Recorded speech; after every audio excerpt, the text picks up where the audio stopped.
Joe Rogan, and Dave Ruben. Dive too deep in that. But quick on Jones, though. So I'm not actually, in case you think I am, I'm not giving you shit for doing it. I'm just curious. Okay. I'm just curious because I think part of the article that Barry Weiss wrote in the Times about us, she was talking about that. And there's a line in there where she said, if you talk to these people, meaning Jones and Cernovich and Molyneux, that you're either cynical or stupid. And in effect, that was a shot at me and you. It wasn't a shot at anybody else because they don't have to talk to other people. You know what I mean? Like, I love Eric and Brett Weinstein. Is that what she said? You're either cynical or stupid? We can probably find the line, but it was that you'd have to be cynical or stupid. I would argue that. I mean, argue against that because I don't think you have to be either cynical or stupid. You just have to be a person talking to someone. Just because you're talking to someone doesn't mean you agree with them. Yeah, this idea of giving someone a platform, like I'm going to have Ted Nugent on the podcast, right? You obviously endorse everything he's ever said. That's what you're saying, right? Yeah, if you have him on, that's the only way to look at Rogan, it. Rogan, that's it. How come you can't just talk to the guy and find out, like Candace Owens? I don't agree with everything Candace Owens says. Yeah, I don't agree with a lot of it. Yeah. And there's nothing wrong with having a conversation like that. In fact, it's illuminating. What do you got here? Let's find what are you pulling up? The line. This is from the Times piece. Okay. It says, it seems to me that if you're willing to sit across from an Alex Jones or Mike Cernovich and take them seriously, there's a high probability that you're either cynical or stupid. Now, if there's a reason for shorting the IDW, it's the inability of certain members to see this as a fatal error. So that's Rogan and Ruben. But here's the thing. What that's saying. Well, I get it. There's definitely some things you can criticize about me. But I have the list right here. But here's the thing. If you're saying I'm taking him seriously, I got Alex high and drunk, and he started talking about interdimensional child molesters. Like, if anything, it showed people who he really is. Like, I've known the guy forever. I've partied with that dude. I've had him come to my comedy shows. We've gotten fucked up and ran around the town and went to bars together. Back before everybody knew who he was, too. We could go places. He's a fun guy. I don't believe everything he believes. I think he's silly in a lot of ways, but I like a lot of people that I don't agree with. I don't have to agree with them. I didn't know about his Sandy Hook denial. If I did, it would have been the first thing I pressed him on. Yeah. When I talked to him, I wanted to do it with my crazy friend Eddie Bravo because he believes every fucking conspiracy theory. Yeah. And I wanted to get him with Alex together. And it was the clusterfuck that I hoped it would be. It was. But the good thing about it is it showed people who Alex really is. Yeah. It showed a side of him that you just don't get from his InfoWars show. You get to see him high and laughing and drunk and pounding whiskey and fucking around. And people are like, oh, I could see why you like that guy. I could see why he's fun. We had a good time together. Yeah. Doesn't mean I endorse his opinions on things. And the idea that this is only red or white, that it is 1 or 0, it's binary. That's ridiculous. Yeah. I think that's ridiculous. I just didn't, those two choices of adjectives, I just thought were slightly, like you could say. She's defending her position. Yeah. I think she's doing a smart thing because she's a writer for the New York Times. I do have a lot of ridiculous people on, and you have had ridiculous people on too. Absolutely. So what she's saying makes sense if you take them seriously, but she left that caveat, if you take them seriously. I do not take Alex Jones's opinion on interdimensional child molesters seriously. I don't. His opinion, I only smoke pot once a year to test to see what George Soros has done with the marijuana. Right. Like George Soros is giving the marijuana fucking dosage recommendations. Like, that's I'm pretty ridiculous. sure Roseanne told me that too. But, yeah, well, she thinks that's another thing. I don't know what to do with her now. She thinks she apologized for that, but she said George Soros was a Nazi or something. Yeah, Meanwhile, I saw the apology. He was captured by the Nazis. I mean, he was like. Well, anyway, this conspiracies. This gatekeeping thing. I just think it's interesting because if we're going to do what we do well at whatever level we do it, it's like we're going to have to talk to people that people don't like. And listen, and look, Larry King. This is the one thing I always say. It's like Larry King in his heyday. Think of the prime Larry King, right? So 1991 CNN primetime. Yeah, he could have. The O.J. Simpson lawyers on Monday. He could have the cast of Seinfeld on Tuesday. He could have a magician on Wednesday. He could have Lucille Ball if she was still alive on Thursday. And then, George, the Secretary of State or something. So no one thought he endorsed all of those ideas or was friends with all of those people. But I think somehow now because this feels like your home, mine is actually in my home. The way we're different. We're friendlier. We're not sitting here with note cards and with IFBs, and it doesn't feel all produced and planned and all that. Even though I think we both do a hell of a fucking professional show that I think we're both really proud of. I think because of that, they think, now you're seeing the real them, or something like that. Like it's something. I just think they're looking for shit to complain about. Yeah, Listen, that might be the easiest way. One of the reasons why I decided to do a podcast in the first place because I wanted to be able to do whatever I wanted. I wanted to be able to talk to my friends, have a good time, fuck around. Along the line, it became something different. And along the line, it became not just talking to my friends, it became talking to people that are famous or interesting people or professors or writers or whoever it is. Mm-hmm. And I'm going to do whatever the fuck I want. Yeah. And that's why I'm doing this. I'm going to do whatever the fuck I want. If I want to talk to, and if you don't like who I'm talking to, it's super simple. You just don't listen to that episode and go, oh, Rogan, you're alt-right now. All you have is alt-right people. You think you're balanced out because you have Abby Martin on once a year? Like, I just think I talk to people. You know, I talk to a lot of people. I like talking to people. I like talking to people I agree with, and I occasionally talk to people I disagree with, and I get something out of that too. Yeah. How aware are you of the thing that you just said there, that like you did exactly what you set out to do? I don't know that you fully set out to do it this way, but you did it. Like this thing that you have created is so it is so what you wanted to do, whether you fully got it or not, but like you created it. It's awesome. Like I'm doing it at I think a lower level than you are, but I'm very aware of that like I hated what the system was offering, and I was like, I got to do something that feels right for me. And I came at it from a different place. Did it? Because I didn't come at it from a place like I need a gig. I came at it from a place like, it'll be fun. Yeah. Fuck around. Right. I do already a million on the other different side. things. Yeah. I mean, I was already a professional stand-up. I was already the commentator for the UFC. So this wasn't like when I came. I mean, I did it for years for zero money. Yeah. For years. Because I just did it for fun. Like literally for fun. Do it once a week, have fun, sit down, have some comics over, we'd smoke some pot, talk some shit, have a couple of laughs.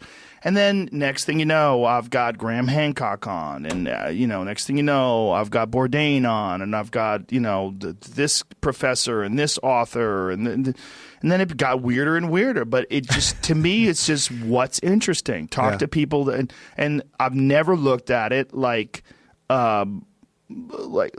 there's anything I have to do. I've never looked at it like that. I've just always like, well, this would be cool. Oh, that guy sounds cool. Let me get him. Yeah. Like, this guy might be interesting. Oh, I like to talk to that dude. I want to find out about sleep. I want to find out about exercise. I want to find out about diet. I want to find out about how the fuck does finances really work? I want to talk to Peter Schiff. Tell me how this works. How do you what do you do? How are you making your money? Like what the fuck is going on in Puerto Rico? I love talking to people, man. It's a fascinating thing to pick the brain uninterrupted with no distractions, to sit down and talk to someone for hours at a time. You learn a lot about yourself. You learn conversation. I'm much better at talking to people and being sensitive and open-minded and being considerate and listening. And that's a big thing, like listening and communicating with people, not just waiting for my time to talk, but communicating with people. It's like I feel like conversation is a lost art with a lot of folks. And I've gotten way, way better at it over the whatever many years, 9 years of doing this show. Yeah. I'm with you. I mean, I hear you. I said at the beginning, but I just am doing what I think is right. Yeah, it's fun too. That's it. It's fun. That's I like it. When I see like the barrage of hate that I'll get online for this or that, or just, it's the same thing. It's just these people that just endlessly want to hate on everything and all that. It's too much noise. I'm always like, if you're spending all day long hating on me, like if you think what I'm doing is the real problem here, you know what I mean? Like, let's say I'm wrong on everything. Right. Let's say everything I said for the first 10 minutes about politics is wrong and we should have strong federal government and identity politics. Like, even if that is that's how it really is. Am I really the biggest problem here that people are all day long devoting Twitter accounts, people that make accounts all day long? Fuck Dave Ruben. Dave Ruben sucks.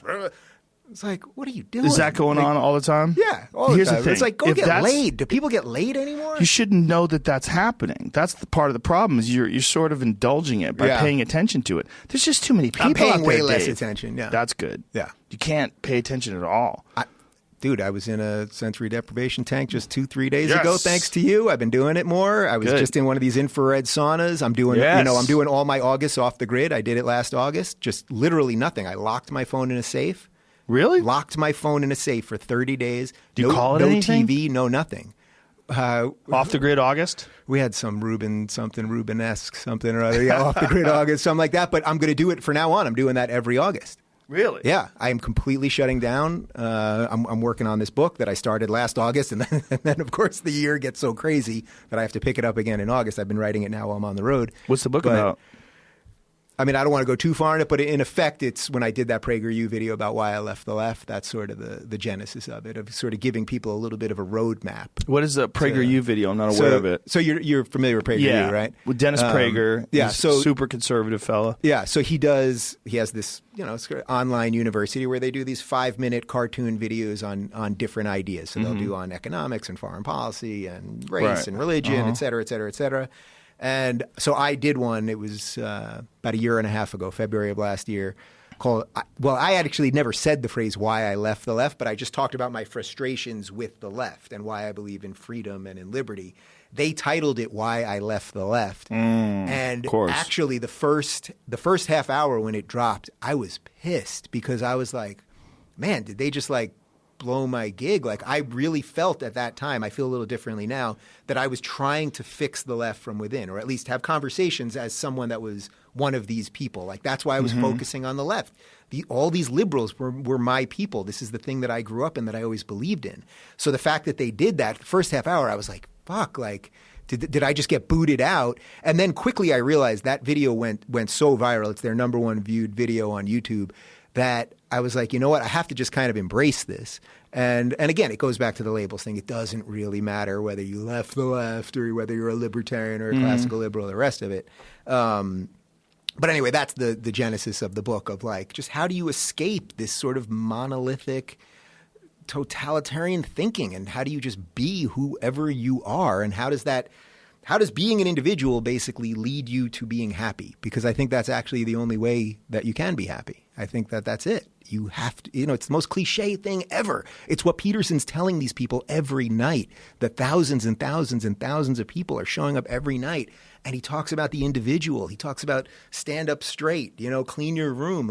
These things all sound silly at some level. And the more that I'm with the guy, it's like he is giving these people something that has just been so lost, so absolutely lost. People think you can just be pathetic, blame the system. Everything else is somebody else's fault. You should be given shit, all of this stuff. And it's like, think about every movie, any movie, whatever your 10 favorite movies are. Is it about a guy who just was like, oh, the world sucks and what the fuck am I going to do? And it's somebody else's fault. No, every great movie, whatever your guy's got a problem. And guess what he does? Solves the problem. Yeah. And that's what you're supposed to do. This is an adventure, this life.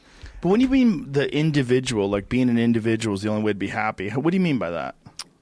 Well, first off, that we should only be judged as individuals. Right. That's it. So remove all the immutable characteristics. I'm gay, big damn whoop. You got any specific questions for me on that? Big damn whoop. How was that? Big damn. But that, just saying that means nothing other than you can figure out. Right. Who I sleep with, right? Right. Okay, that's it.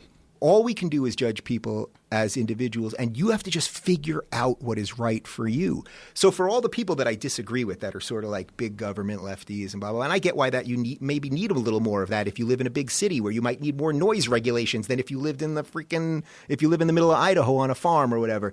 It's like, if that's the life that you want to live, then fight for that. But what we're doing now is this collectivist craziness is causing people to be unable to think clearly. So Huffington Post yesterday wrote a thing about how you have to choose between being for gay people, or said, I think it was for queer people, or for Chick-fil-A.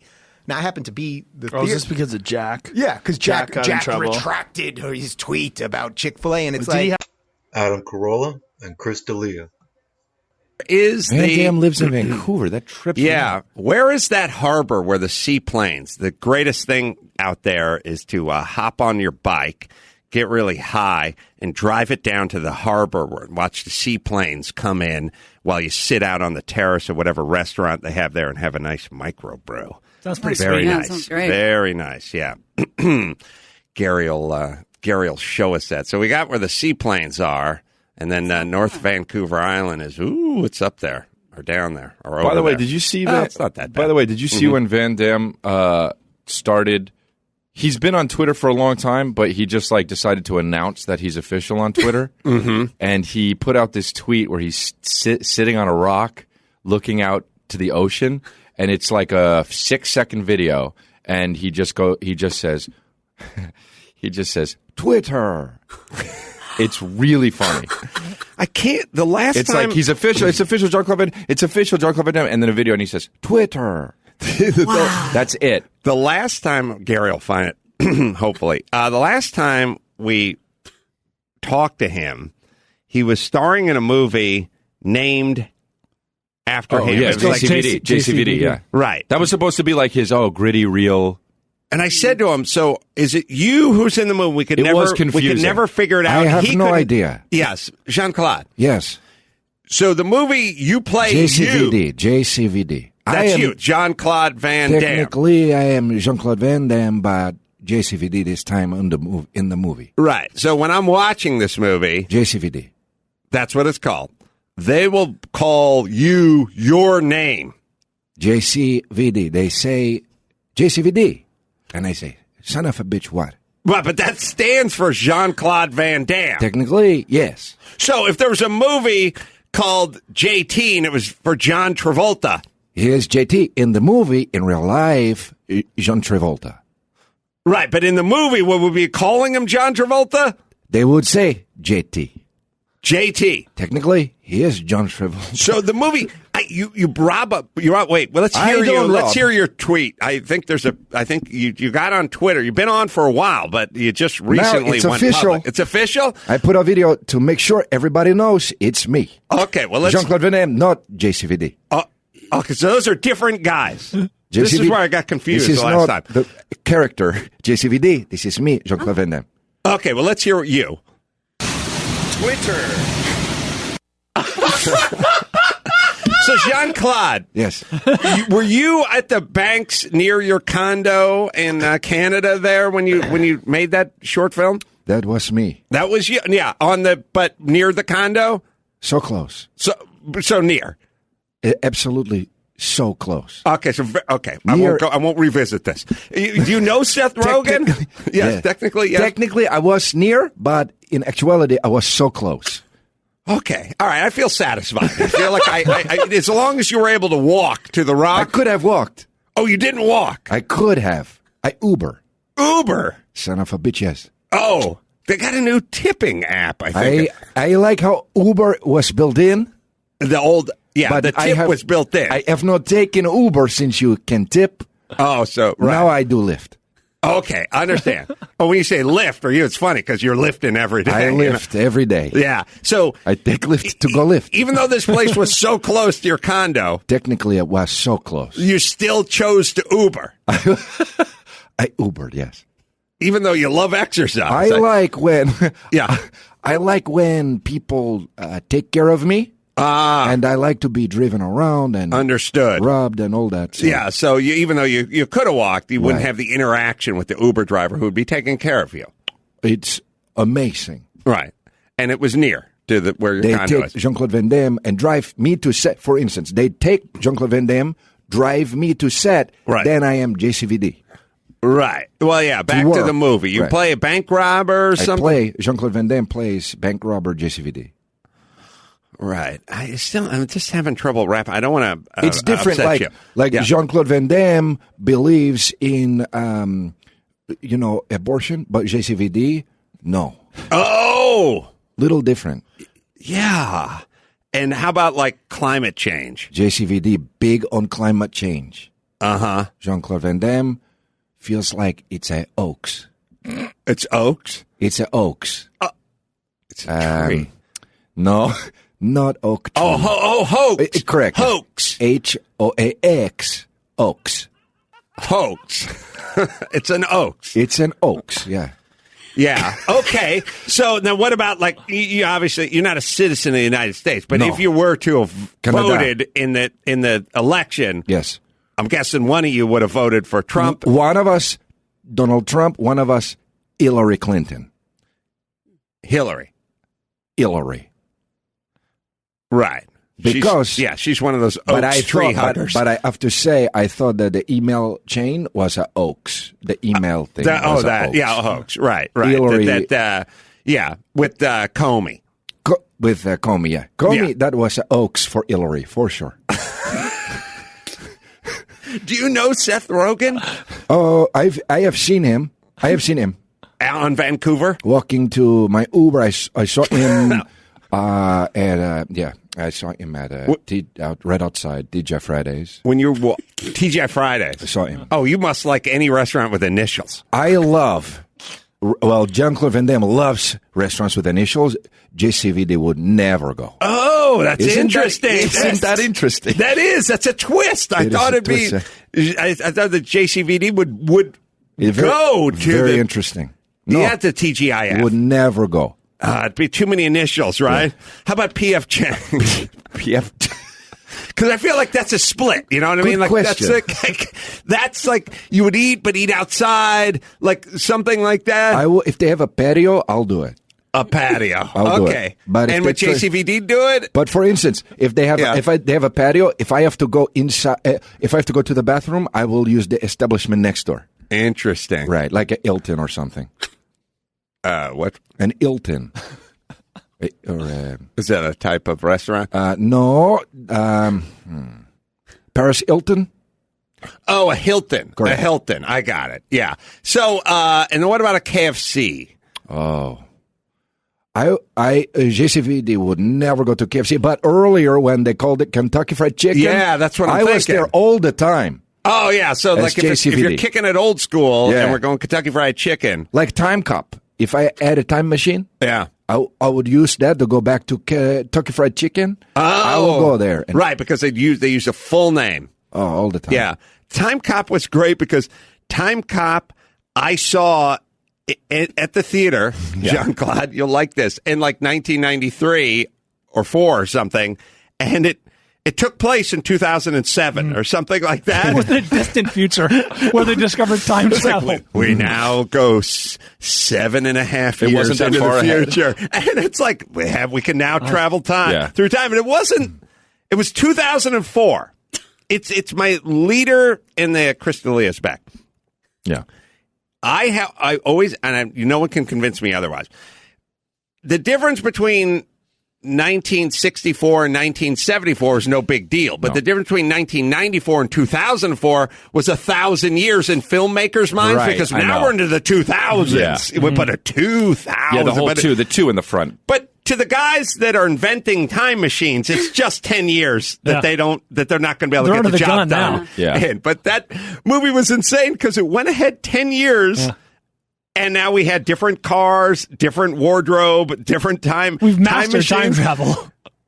Why? I don't get why when you're making a film, why don't you just jump ahead 50 years as long as... It's almost like they didn't think about it that hard. Yeah, it's almost like they wrote the script quickly. Time Cop. With a lot of revisions. Yeah. Did anyone, Garrett, can you figure out that one? Like, it why? must have been because I think it has to be something. It had to be something because his wife had to still be alive in real life or something. So he couldn't go that far ahead. Because I've seen the movie a few times actually. Yeah, sadly, me too. It's just like one of those movies that if it's on, I'll leave it on. Yeah, I agree. Out of respect. Mike, 31, Colorado. Yeah, hey, Adam. Thanks for taking my call. What's going on? I just want to know if there's been any new entries to your list of women who would be disgusted by sleeping with you. Ooh, I thought of one. What is this? What do you mean? I have low self-esteem. I mean, unlike Dr. Drew's test scores. Would suggest. I have, I don't think about women I'd like to have sex with. Mm-hmm. I think about women who'd be disgusted if they had to have sex with me. And you like that? I don't like it. Okay. I'm just forced to think that way. Well, why? Just because you're you? I'm just me. Oh, okay. Like, my feeling is... Does a moth love a flame? I mean, not really. Just drawn to it. Sure. Yeah, I could sit around... Yeah, it's that thing where it's like you have that tooth that hurts and you flick it with your tongue 25 times a day. Great that's example. I understand. And you go, knock it off. It hurts. You know what it's going to feel like. Then you just can't. Yeah. You just can't stop. Now Chris has to do it with his tongue. I want to do it, yeah. But I think of like Scarlett Johansson would never stop throwing up if we had sex. And now who's the leader in the clubhouse? Natalie Portman? Natalie Portman would be disgusted. But hold on. So this is just a hypothetical list that you have thought of, or you have there's some empirical evidence. I mean, we can. A jury would stipulate. Anne Hathaway. Oh, how do you know? She didn't do it. I just know. You just have a feeling. Your intuition. A dad knows. Kate Middleton. You know, every once in a while, mother knows. They know all this stuff, and we get to know nothing. Right. But what if this it's is one thing where a dad knows? But some girls like daddy. Kate Middleton's not on that list. Oh, really? No, she's fun. Oh, wow. She Has a sense of humor. Pippa Middleton? The list, no, but the list can't be I'm hot. No, but she's proper. That's the vibe. She's buttoned Oh, down. I'm sorry. I screwed it up. You think Kate Bosworth? I got my wrong. I got my yes. Middleton. Yeah, she'd be unhappy. Yeah, about it. she wouldn't know what to make of it. No. I'd like to submit another entry. Mm-hmm. After seeing one of the newer Star Wars, and I think she's in Theory of Everything, Felicity Jones. Yeah. Would not be a fan of having Who's sex. that? I don't know though. Throw a picture up. We gotta recognize her we for gotta sure. we gotta look her up. Megan Kelly would not be happy Oh, about no. it, but I feel like she's a pro. You know what I mean? She knows where she's been assaulted by Roger Ailes, for God's sake. She understands how the game is played. She Would can just feel sort the of flow. she would She would soldier on. She was approached by Roger Ailes and showed up to work the next day. I think she got a game face. That's what I'm saying. Yeah. So I don't for that alone, she might not crack Okay. my top Okay. 10. Well, who's low on the list then? Who would maybe like to hang out with? Oh, who might? Yeah. Courtney Love. Yeah, Courtney Love. I'll be down with that. Are you seeing anybody? I just like to throw her on just as a compliment, I guess. Yeah, sure. Reese Witherspoon would hate you. Let's see. I had. I'm trying to think in my in my career. I'm trying to think of the chicks that officially said that they'd be cool Or maybe hit on you or something. with me. Xena Warrior Princess. What's her name? She's hot. Yeah, Lucy Lawless. She was kind of down with it. Yeah. I have no idea. I got range. Margaret Cho came over to my house once. Oh, well. Nice. Natalie Maines. Oh yeah, Natalie. Yeah, she asked me to the Grammys. Gave you a hoagie. I'd say The super hot one from Species. yeah. Natasha Henstridge. Yeah. She kind of I mean, as long as we're casting a wide net. yeah, she said my buddy Ray went to a party at her house and he sort of twisted her arm until she admitted she would have gone out with me. She liked me. I don't know or what whatever. I just saw Species. That's one of those movies that actually is always on, and she might have been the most beautiful woman. Ever. I don't say if you watch that first movie and you see the 19-year-old Natasha Henstridge, I do not know that you get hotter. Yeah. That's enough for that era. No way. Any era. No I just way. feel like you go lateral, No way. but you don't really get No way. hotter. She's just spectacular. Yeah, in that was like a uh, joke. How hot she was. You were like, what? Yeah, Come on. Canadian, by the way, so she's cool. She is? That's the part of her that wants to date me, not the hot part. Is she in Vancouver? No, I think she's out. I think she's out here. Yeah, Newfoundland. Oh, yeah. She kind of sounds Irish. Yeah, it's hot. No. Yeah, I agree with me. All right. Wait, who did we add to the list? I think we've talked about it before, but Reese Witherspoon would not be cool with this. No. But on the other hand, Hold on. she likes to get drunk and tilt a few. Yeah, it's from the South. Yeah, I've got a great Reese drop just for this I'd moment. love to agree with you having someone else who would throw up if they had sex with me, but I don't. It just doesn't crack my top five. wow. I got a perfect Reese drop just for this moment. I just threw up in my mouth. Yeah. Oh wow. I think you're going to have to beat. Is Anne Hathaway the leader in the clubhouse? I would put Natalie Portman above, but this is a tight top three of them and Scarlett How about Johansson. Felicia Rashad? She's not- very proud. she's not having proud. it. She's a proud woman. She is not having you. Yeah, Who's that? she's the mother from the Cosby Show. think- The wife. Yeah. I think Robin Mrs. Wright Huxtable. might commit suicide. Robin Wright. Princess Buttercup. Really? I feel like once you're with Sean Penn, Yeah. though, it's Yeah. like, come on. All right, good point. Good point. You're up for anything. Guy smoking a cigarette while he mounts you. You know what I mean? Well, not to mention Ben Foster right after. Yeah. Wait, He's holding they a dated shotgun Ben with a Foster paddle and her? taped to the end of it. She Yeah. was with Ben Foster for like 5 years. Yeah. Wow. You better rethink that one, Dawson. You're right. She would act like it disgusted her, but Yeah, Deep she down. might Deep be down. all right. Good with actor, that. though. Yeah. Where's Charlize on that list? Nah, she's cool. Yeah. She does seem like a I like nice how you guys person. talk about it like it's in a, like and it's no. Like you didn't talk to her. Right. Do you know Charlize? She's I don't South know. I African, don't know. right? Yep. Yeah. Grew up like kind of on a farm and stuff. Yeah. Like she's pretty hip. she's easy. Yeah, it's tough. No, what I'm saying is it's that I have this theory, which is I've met a lot of hot chicks, and when you meet a hot one that's spectacular and hot but super cool, they're from somewhere else, usually. Sometimes it's even just from Kentucky or something, but it's just from not here, not from L.A. or Florida or New York. You know what I mean? Ooh. Was Gwyneth Paltrow a Hall of Famer on that list? Oh, she should be on there. Yeah. That's a good ad. She would never stop blogging about it. Yeah. Does she blog? No, she has the Goop site and the whole Oh, vibe. man. Keeling. And, She steams her vagina. she need to put a lot of rocks up there. A lot of stones. What? Hold on a She second. puts pebbles in her vagina. I want to know. I mean, I want to know how. I've got to get to the bottom of that story. I'm not sure how that works, but I'll tell you what. First, let me talk a little Caesar's Palace, man. Ari Shaffir and Tom Segura. What jobs? What are the worst jobs you've had? Not even in Hollywood. But like, what are the? I worked at a cemetery once. You did? Arlington National Cemetery. I worked at Splash, the relaxation spa. What is that? It's like hourly rental hot tubs in L.A. It's my first job. Really? Yeah, like people bring hookers in. Really? Yeah, on 3rd Street. It's gone now. But, What'd you do? Well, I went there because I thought spa would be cool because I like actual spas. Yeah. So I thought, oh, like a spa? I'll work at a spa. You know, I mean, I was 22. Yeah. And I go, you know what, fold towels and be like, hello, and it smells like eucalyptus all day. This is fucking great. Yeah. And then, like, right away, like, people rent these by the hour, and you clean up their jizz and everything. Oh. Yeah. It was bad. 2 weeks. I lasted 2 weeks, though. What do you mean? You cleaned up? Do you use like solid floating jizz? Well, you'd see, like, condoms just on the ground. And you had a mop and spray things, and you just cleaned. It was gnarly, man. It was pretty gnarly. I remember people would also. They had a policy where all parties had, like, you know, when you go to a restaurant, like, is everybody here in the reservation? Yeah. And you go, no. And they're like, well, you have to wait.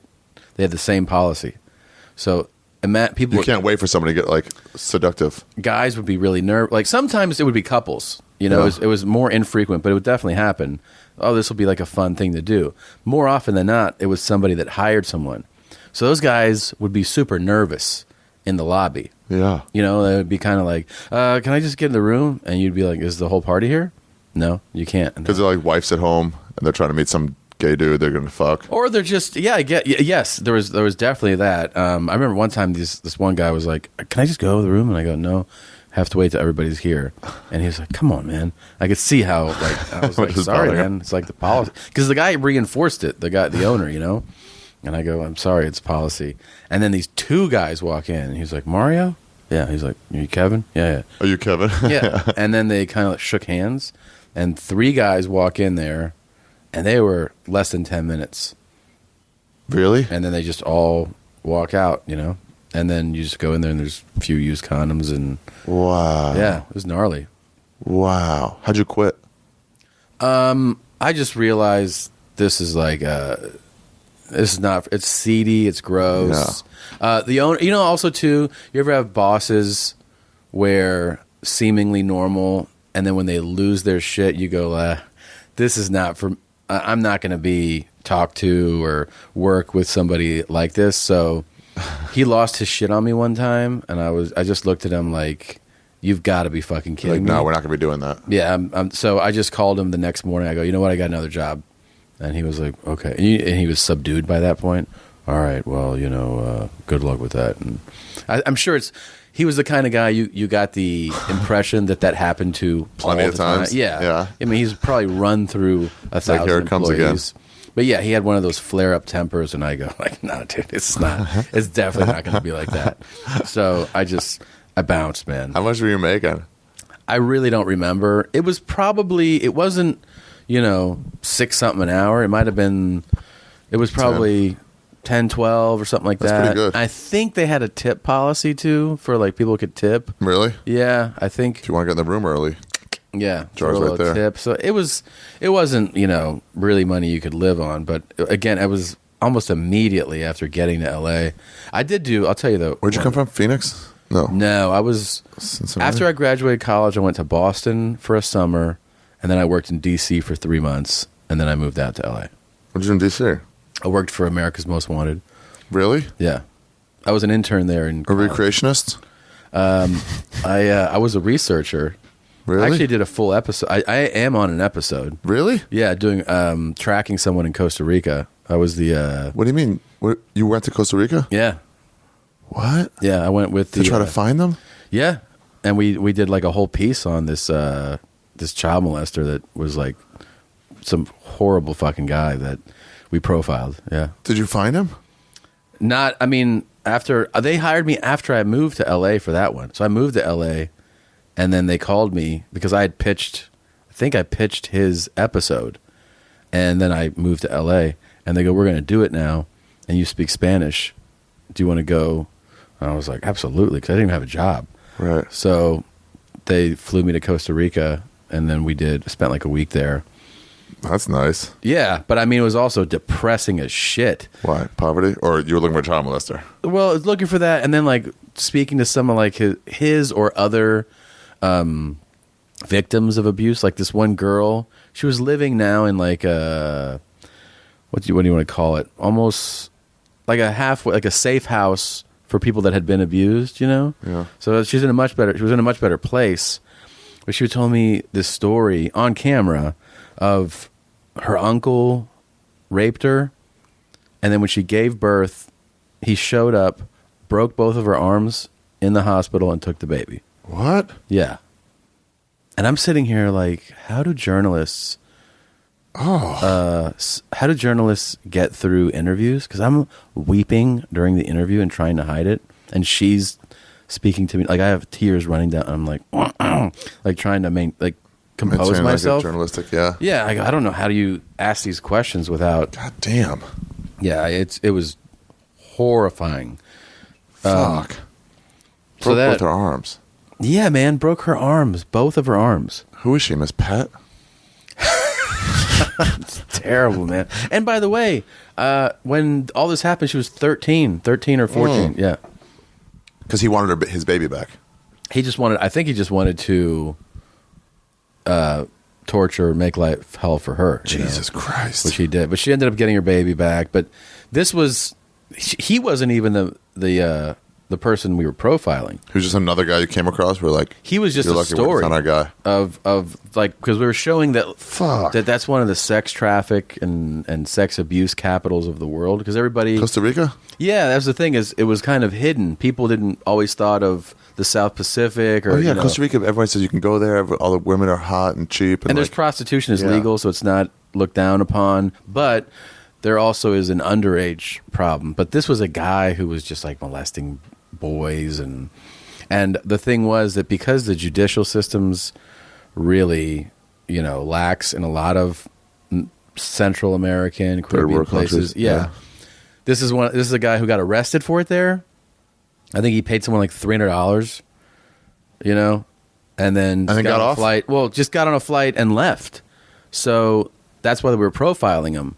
They were saying, here's a guy who deserves to be behind bars. He fled a third world country, but let's get him back in jail. Damn. Yeah. It was the kind of thing where if he had committed those crimes and been arrested here, it would be over. It would be over. $300 won't do that. Yeah, but he got out of it down there, and they wanted to make sure that people knew about it. Damn. I can't believe I forgot his name too. I have no recollection of his name. And did you ever get him?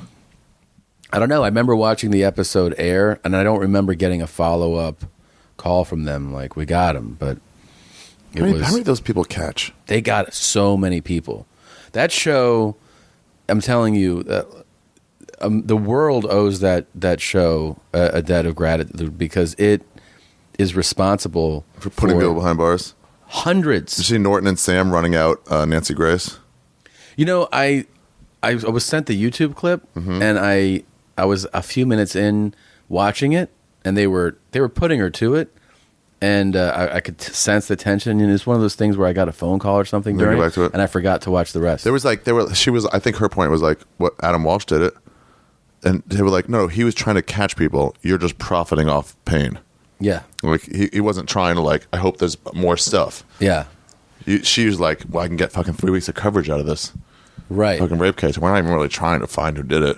Right. I'm just making everybody upset. And did she just storm off? Stormed off. Got her backpack, red backpack. That's all I remember. And stormed off. But they were like, that was like their first day as a team together. Sam and Norton. Hilarious. Yeah. So many people dislike her.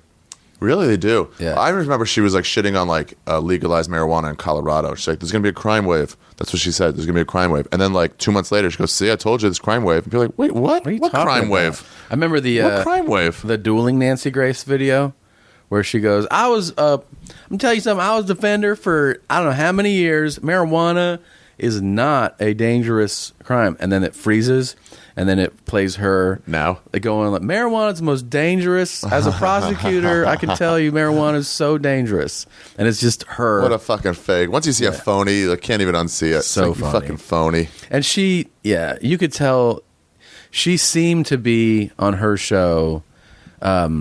People love having, being self-righteous, but when it's about, like, she would say things like, kidnapping is a terrible thing. You're like, yeah, no shit. Yeah. Like, it's not as. Oh, she's taking a stand. Yeah, and that would be half the show is her lecturing rapists or something, and you go, okay, great. But what John Walsh did, I mean, he went through the most horrific thing that anybody could ever go through, losing a child like that to a horrible crime. Yeah. And then turning it into being the. I don't want other people to have this too. Yeah, he's made his life about capturing fugitives. This is a fun show to watch too. It was great to watch. And there's one time this man is a bad man. It got canceled, and there was such a blowback from The listeners. network? They brought it back. Oh, really? Yeah, at one point. Like, what do you not want to catch fucking criminals? It caught 700 guys on this show. Jesus Christ. And then it morphed into where it went away. Then he did. I actually was an intern on a show called Final Justice, which was a spinoff, and then CNN did The Hunt, which is basically America's Most Wanted, but it's just on CNN now. Was it with Adam Walsh? Joe Rogan and Greg Fitzsimmons. Play. Yeah. There's few joys in the world like watching my son play soccer. It's crazy, right? You meet a little person, he's out there running around. Yeah, I know. And you just see, because no matter how old your kid gets, you still see them as a little kid. And then when you see them out there on the field with these, and you see the size of the other guys and how aggressive they are, and you're like, holy shit, my little kid is in there holding his own, and he's a physical player. And it's just, and you get to know the parents and the kids, and it's like it's like being a fan of a sport, but you actually know the players. Yeah. There's something also, I think, that's incredibly important for kids to learn how to compete. Yeah. And also learn what it feels like to lose, right. and to know that bad feeling. Yeah. There's a lot of people that grew up and they were never involved in competitive sports. They were never involved in any sort of competitive games, and they just don't know what it's like to lose. Yeah. And I think that's a valuable lesson in life. I think it teaches you a lot about rejection from the opposite sex or the same sex, if you're into that shit. I think it teaches you a lot about not getting the job that you want. I think it teaches you a lot about real competition in the real world. And it gets you used to that weird feeling of competing at a young age. So it becomes normal, you know? Yeah. Because I think there's a shame with being competitive these days because everything is so politically correct that you shouldn't be an alpha. You shouldn't be aggressive. You shouldn't try to beat somebody down. And in sports, it gives you a safe place to realize that that's a part of our makeup. That's a part of your whole psyche is to want to compete. You want to challenge, to be Darwinian. And that there's a place to do it, and then there's a place to not do it. Yeah. Well, it's easier to find the place to not do it when you do it. Right. And this is the thing about jiu-jitsu that I always try to explain to people. Jiu-jitsu practitioners are some of the nicest people you ever meet. And one of the reasons why is they get all that stupid shit out on the mats. Mm-hmm. And they're tired all the time, too. So they're like, they don't want to start any bullshit. Like, ugh, right. I don't want to deal. And plus, they don't need their ego stroked. Their ego's getting beaten down and stroked all the time. Yeah. Get stroked when you tap somebody, beaten down when you get tapped out. And you have to get used to it. In order to get to a certain rank, like if you get up to like purple belt or brown belt or something like that, who knows how many hundreds of times you've been tapped out. Yeah. And who knows? I have no idea how many times I've been tapped out. Yeah. But it's probably thousands. No shit. How could it not be? Wow. All those years of doing jiu-jitsu, 20 plus years of doing jiu-jitsu, and all the times I rolled, people better than me, I've been fucking choked and armbarred, and you just get used to it. It's not fun. You don't enjoy it, but what you do enjoy is that you've experienced something that you didn't have an answer for, and so you know there's work to be done. Right. And that's jiu-jitsu's endless. It's endless. Right. You know, there's a guy who explained this. How was the explanation? It was a brilliant. Helson Gracie explained it to someone who didn't understand jiu-jitsu, and he's got this thick Brazilian accent. It's I do this, and then you do that, and then I do this, and then you do that, and then I do this forever. That's jiu-jitsu. It's like it's constantly move and defense and counter and defense and attack. Well, I hear people describe it as a chess match. It is, but chess pieces only move one way.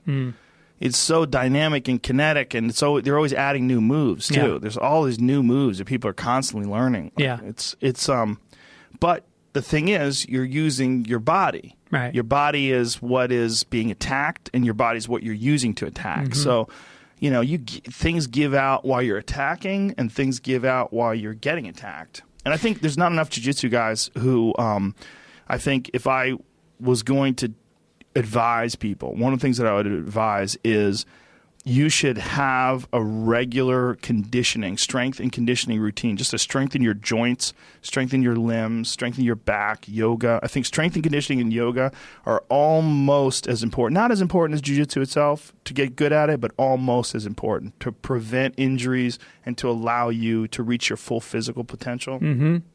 Yeah, so, I mean, in terms of that being a life lesson, it's, I think when you can physicalize something that then becomes, like in a workplace, more of a mental thing, you realize that being tapped out in the workplace can mean everybody gets fired on a regular basis. People used to get one job, and they would keep it for 30 years. You get a gold watch and a pension.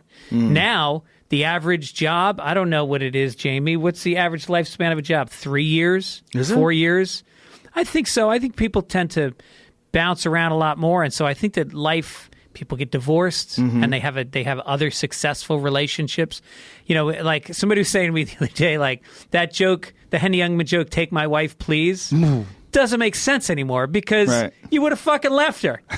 You wouldn't be saying "take my wife." You know. And so I think that it's life is filled with more transitions, and being able to accept and almost be, like you said, learn from, be empowered and strengthened by a change as opposed to defeated by it. Well, no one gets through life perfect. You just don't. So if you think other people are getting through life perfect and you're fucking up all the time, you feel terrible about it. Yeah. But you got to realize that those fuck-ups and those terrible moments, those are valuable learning experiences. Right. And the people that I know that are the most interesting have failed the hardest. They've had these just colossal fuck-ups, and then they rebuilt themselves and then understand. It also gives you like a certain amount of humility and compassion for other people, because you know you realize like, hey, this is not like no one rides the wave forever. Yeah, you crash, you hit the coral, you get scratched up, you get fucked up. I've never surfed. I shouldn't use those analogies. Yeah, but you grow from it, or you become evil from it. Yeah, well, you definitely can. Yeah, you could definitely become evil from defeat. But I just think, I mean, this is a fucked up thing. I mean, it's a weird thing to say, but I really think we all collectively, as a species, need to emphasize and learn how to be nicer to each other. Nobody teaches you that. It's rare. They teach it to you in school, be nice. When you go to offices, there's certain standards of behavior that you're supposed to behave in, but there's not like an emphasis on kindness and just being friendly. And I think that doesn't diminish competition. Right. Like you could be friendly and kind to people that you're competing with as hard as you can. That was also a thing that you find in jiu-jitsu. Guys who are just trying to kill each other all the time are like really close friends. Yeah. Really close. And, you know, very competitive. Like, motherfucker, I'm getting you tonight. No, bitch, you're not. Right. You know, like that kind of shit. But friendly. Well, because there's a safety, because there's rules. Yes. And in the workplace, the rules are much more nebulous. And what you do to get ahead, kissing a boss's ass, sabotaging a project, is that part of competitive, or is that over the line? Whereas with jiu-jitsu, you'll get called on a foul. Yeah, sabotaging a project. God. Imagine working with somebody and they're sabotaging what you're trying to accomplish. Yeah. Go to the boss and talking shit behind your back about your project and what you're trying to achieve. Yeah. That's one of the most soul-sucking things about jobs, the fakeness. Yeah. The office banter nonsense, fakeness. I just think as a species, just the human race, especially us as Americans, because we're so goddamn competitive, gotta learn how to be nicer.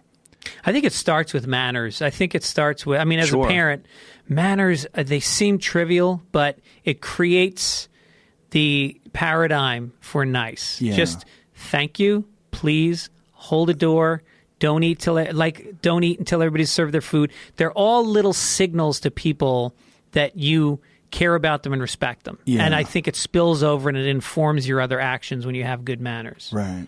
Look people in the eye. Yeah, be polite. And when people do that to you, you get a good feeling.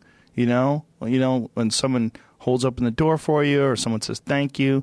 Like, I said hi to some guy the other day. I was walking by him in the hallway of a hotel. I go, how you doing, man? And he just stared at me. And immediately I was like, what? I was angry. Yeah. Immediately, like, part of my instinct was like, fuck you, man. Yeah. But then part of me was like, that poor bastard. Right. And I went with that poor bastard. Like, oh, that's his life. Right. I just said hi. Right. I'm just trying to be nice. Yeah. But he looked at me like I was almost like I was weak for saying hi to him. Right. Like, I was raised to like if I see somebody with bags, I help them, and it makes me feel fucking great. Yeah, it feels good to help people. Yeah. It really does. And I think I was raised, and that's the thing about being raised Catholic, because I was raised very Catholic. Were you raised Catholic? I was raised Catholic to first grade. After first grade, we kind of abandoned it. Yeah. But even up until then, it gives you a lot of it's a life of service. Yeah. It's very much about helping people. It's very much, you can say what you want about the Catholics, but, they were in the trenches in a lot of third world countries, nuns, and, they did a lot of good. Yeah. And I think that rubbed off on me. My parents both always did a lot of charity work. I do a lot of charity work with my kids, and, that's going to stay with them. I think we throw the baby out with the bathwater when it comes to religion. And even just rigid ideologies. I think there's something about religion that can absolutely help some people, and there's aspects of it that are very beneficial. Having that code to live by, even if it's because of the fucking spaghetti monster in the sky, like whatever it is that you believe. But if you really act like that thing is watching over you, and that there's codes and tenets that you have to live by, like most of the tenets of Christianity, if you look at them, if you really follow Jesus' rule, which most people don't, but if you really did, you'd be doing a lot of great work. You'd be helping people. You'd be treating each other as if they were your brothers and sisters. The neediest. That's who Jesus helped. He helped the beggars in the street and the prostitutes. And, you know, that was some hardcore shit he was doing back then. Yep. And, I think it's like the 10 Commandments. You can live by, 8 of them. 8 of them are pretty good to live by. I'm still going to covet my neighbor's wife. Covet. She's fucking hot. Do you know what that was about, though? It wasn't about that. What was it? About your neighbor's wife. She was possession. She was covet. Like, she was a possession of the neighbor. Oh. Like, he owned her. Right. Oh, that's right.